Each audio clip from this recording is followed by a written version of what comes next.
இந்த மாதிரி சீப்பா இருக்கிற உன் கூட சேர்ந்து சுரபி வாழ்றதுல எங்களுக்கு எந்த விருப்பமும் இல்லை. அதனால எங்க கூட எந்த பிரச்சனையும் வளர்க்காம நீ இங்கிருந்து கிளம்புறது நல்லதுன்னு தோணுது.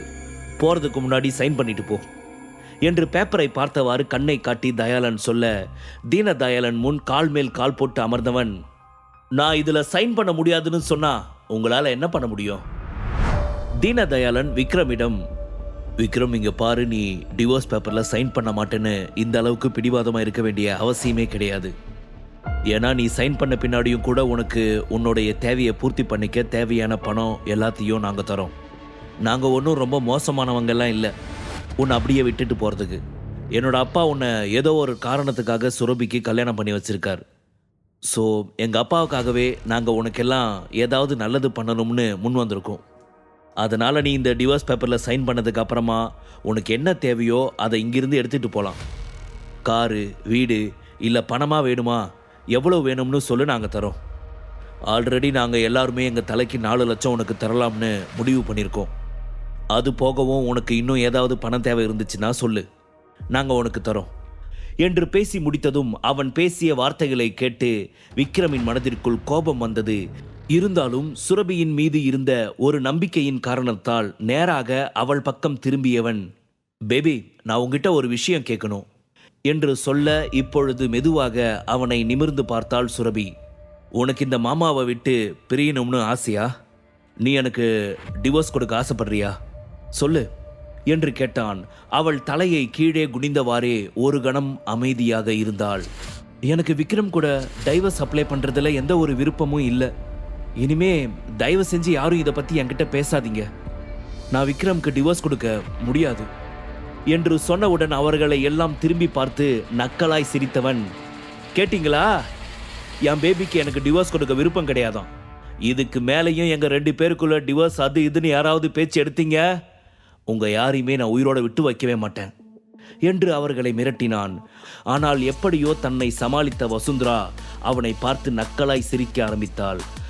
என்ன விக்ரம், இந்த மாதிரி எல்லாம் டெரரா மூஞ்ச வச்சுக்கிட்டு மிரட்டினா நாங்க எல்லாரும் பயந்துருவோம்னு நினைச்சிட்டியா என்று மிரட்ட, என்ன வசுந்தரா மேடம், என் பேச்சு மேல உங்களுக்கு நம்பிக்கை இல்லையா?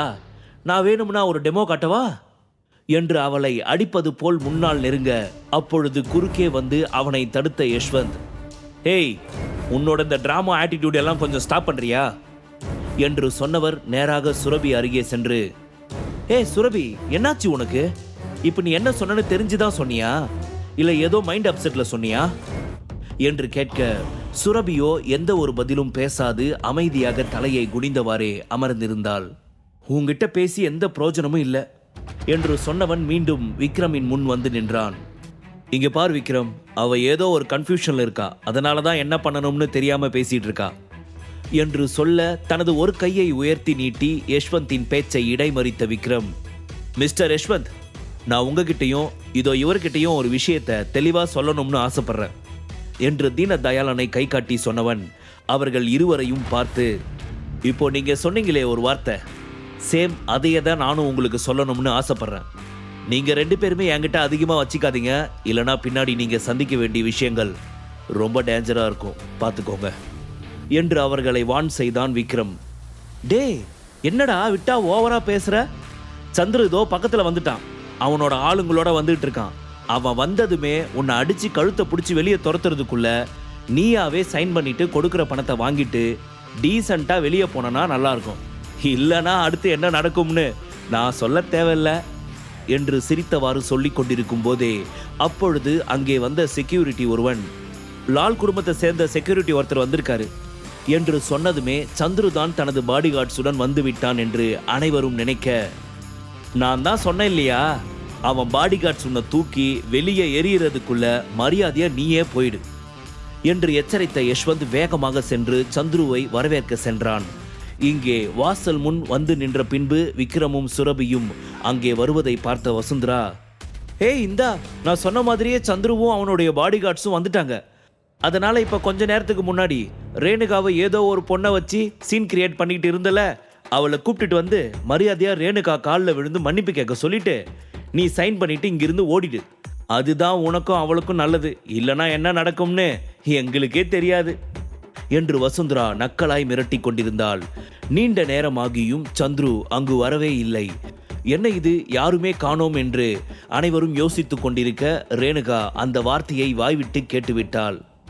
என்ன, சந்துரு வந்ததா செக்யூரிட்டி சொன்னா, ஆனா யாருமே வரல என்று அவள் கேட்டுக்கொண்டிருக்க, அது எப்படி வருவான் நான் இருக்கிறப்போ?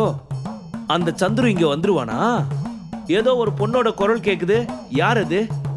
அவளை பார்த்த ரேணுகாவின் முகத்தில் கோபமும் வசுந்தராவின் முகத்தில் ஆச்சரியமும் குடிகொண்டது.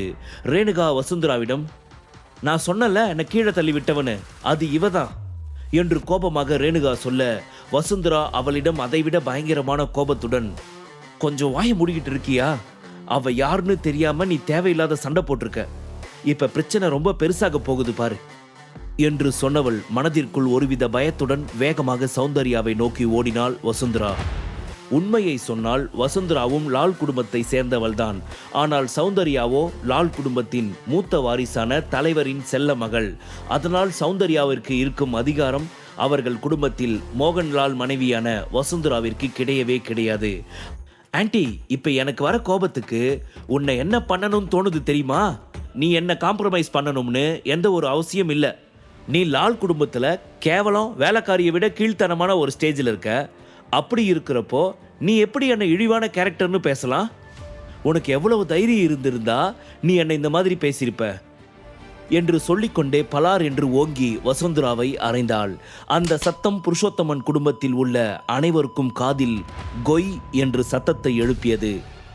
என்ன அடி என்று விக்ரம் தன் இரு கன்னத்தையும் மூடிக்கொண்டு சொல்ல, சுரபி அவனது கைகளை நறுக்கென்று கிள்ளி, கொஞ்சம் சும்மா இருக்க மாட்டியா விக்ரம் என்று சத்தமில்லா குரலில் மிரட்ட, சௌந்தர்யாவோ தனது கோபத்தை வெளிக்காட்டும் விதமாக அவளை பலார் பலார் என்று அரைந்து கொண்டே இருந்தாள். அவளது கோபம் அனைத்தும் விக்ரமின் மீதுதான் இருந்தது. சுரபியை அவன் இந்த அளவிற்கு காதலிக்கின்றானா என்றும், அதுபோக தன்னை இழிவான பெண் என்று ரேணுகா சொன்னதும் கொஞ்ச நேரத்திற்கு முன்னால் அதே வார்த்தையை வசுந்தரா பேசியதும் அவள் காதில் விழுந்தது. அதனால் ஒட்டுமொத்த கோபத்தையும் இப்பொழுது சௌந்தர்யா வசுந்தராவின் மீது காட்டி தனது கோபம் தீரும் வரை அடித்துக் கொண்டிருந்தாள். அவள் அடித்த அடியில் வசுந்தராவின் கன்னங்கள் எரிந்து கருத்து போக ஆரம்பித்தது.